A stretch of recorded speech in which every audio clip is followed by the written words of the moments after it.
Talking about progress. Look at that Classic Industries reproduction brake line. 66 B body Mopar. Brake line's new. The rubber line, the hard line is ran. You're talking about the exact fit. Look at this thing. Back up in every factory clip. Line is spray painted metallic. Runs through the chassis. Correct sizing. Through all the caps, not caps, clips. And into the valve. So all lines are ran new. All rubber hoses new. Both sides. Rubber hose in the back new.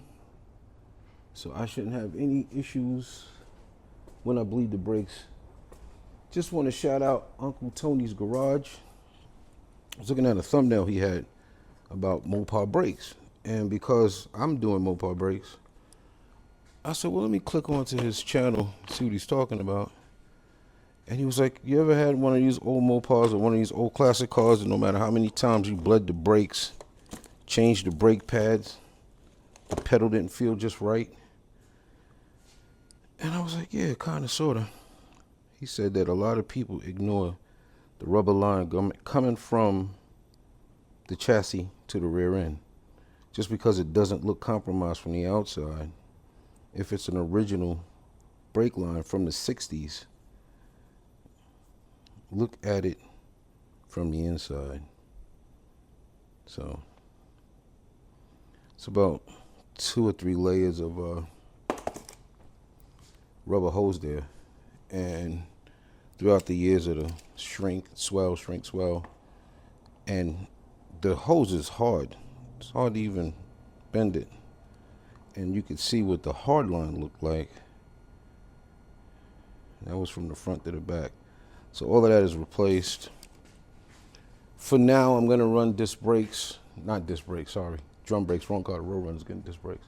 I'm gonna run the drum brakes on this car. It's got a small block, healthy little small block. So nothing crazy. It's gonna be a nice cruiser. It's got the overdrive transmission in it. 360. I don't know if you can see it. All the goodies, all the Go Fast goodies.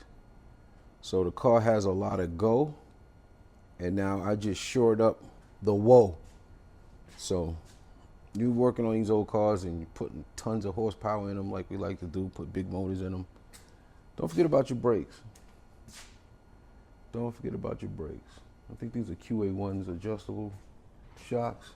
This thing's gonna actually see some drag race time once I get it together. I might do 4 disc brakes, not certain. But all of that's addressed. Everything is in. Car has heavy undercoating on it. So it's pretty good for a 1966. Not a lot of rust holes in the floor. Matter of fact, there's none in the floor. I got some in the rocker, and I'm gonna cover that when I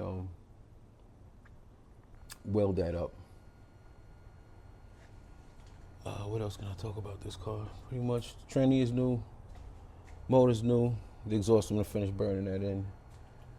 I'm gonna have to eventually change the center section. I think it's got 273s in there now, but it needs to get some 390s. I think that's what's gonna go in there. This thing's got an overdrive, so it can really take a tall gear. But take your time on your restorations. Do it yourself. Be brave. And just make sure you take care of the brakes. You need brakes. You need brakes. So that is Classic Industries brake line reproduction. Fits right in perfectly. Can't ask for a better job than that. So I know I said once I put the line in I was gonna bleed the brakes and power up the line lock, but not today because I was rebuilding this carburetor too. That's gonna be another video. I soaked it in muriatic acid and then blasted it with baking soda with the cheap Harbor Freight gun. So that is going to be it for today. Next time.